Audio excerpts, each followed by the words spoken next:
আর আমার মায়ের নামই বা কি? মিলির এমন প্রশ্ন শুনে লোকটি বিভ্রান্ত হয় আর ভীষণ ভয় পেয়ে যায়। লোকটি বুঝতে পারে সে এবার মিলির কাছে ধরা পড়ে যাচ্ছে, তাই সে দৌড়ে পালাতে চেষ্টা করে। চোর চোর চোর, ও বাচ্চা চুরি করতে এসেছে, ধরো ধরো ধরো, কে কোথায় আছো, তাড়াতাড়ি এই বাজে লোকটাকে ধরো। জান্নাতুলের এমন চিৎকার চেঁচামেচি শুনে স্কুলের দারোয়ান ও অন্য অভিভাবকও ছুটে আসে। তারা সবাই মিলে লোকটিকে ধরে ফেলে আর পুলিশে খবর দেয়। পুলিশ এসে লোকটিকে নিয়ে যায় আর তদন্ত করে জানতে পারে লোকটি শিশু পাচারকারী। সহজ সরল বাচ্চাদের বোকা বানিয়ে ধরে নিয়ে যায়।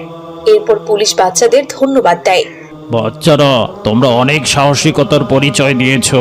তোমাদের কারণে আমরা এত বড় একজন অপরাধীকে ধরতে পেরেছি। ধন্যবাদ তোমাদের। সত্যি বাচ্চারা, তোমরা অনেক বুদ্ধিমান। এভাবেই তোমরা সমস্ত অন্যায়ের বিরুদ্ধে রুখে দাঁড়াবে ইনশাআল্লাহ। আর আমরা স্কুলে নিরাপত্তা আরো বাড়িয়ে দেব।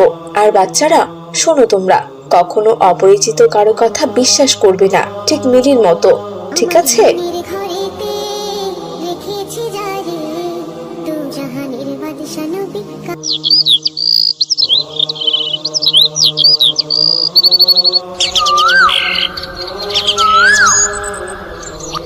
পরের দিন মিলির মা আসে জান্নাতুলদের বাসায়।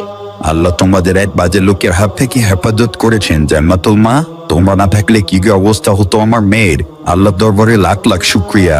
বন্ধু হিসেবে এটা আমাদের দায়িত্ব। তাছাড়া আল্লাহ তাআলা সবকিছু দেখেন।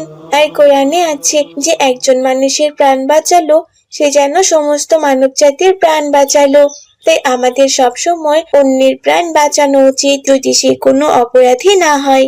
আর তাছাড়া মিলি নিজেই অনেক সাহসিকতার প্রমাণ দিয়েছে, ওর তো অনেক বুদ্ধি। এভাবেই সেই দিনটি কেটে যায়।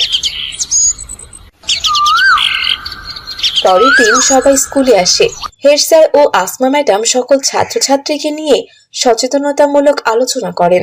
এই তো তোমাদের সামনে সেদিন একটা বড় দুর্ঘটনা ঘটে গেল। ওই ঘটনার মাধ্যমে আমরা বুঝেছি সচেতনতা ও সাহসিকতা কতটা গুরুত্বপূর্ণ। কখনো অপরিচিত কারো উপর ভরসা করো না। সন্দেহজনক কিছু দেখলে শিক্ষক বা বড়দের বলবে। আশা করছি সবাই বিষয়টি বুঝতে পেরেছো। আর আল্লাহর উপর ভরসা রাখো, তিনি সবকিছুর চেয়ে বড়। নিশ্চয়ই তিনি সবাইকে সাহায্য করবেন। আজ তাহলে এই পর্যন্তই। সবাই নিজেদের ক্লাসে চলে যাও। তো বন্ধুরা, দেখছো তো অপরিচিত মানুষের সাথে কথা বলে কি হয়। তোমরা অবশ্যই অপরিচিত মানুষদের কাছ থেকে দূরে থাকবে। কেউ রাস্তাঘাটে কিছু খেতে দিলে কখনোই তা খাবে না এবং সবসময় আল্লাহ তাআলাকে স্মরণ করবে। তিনি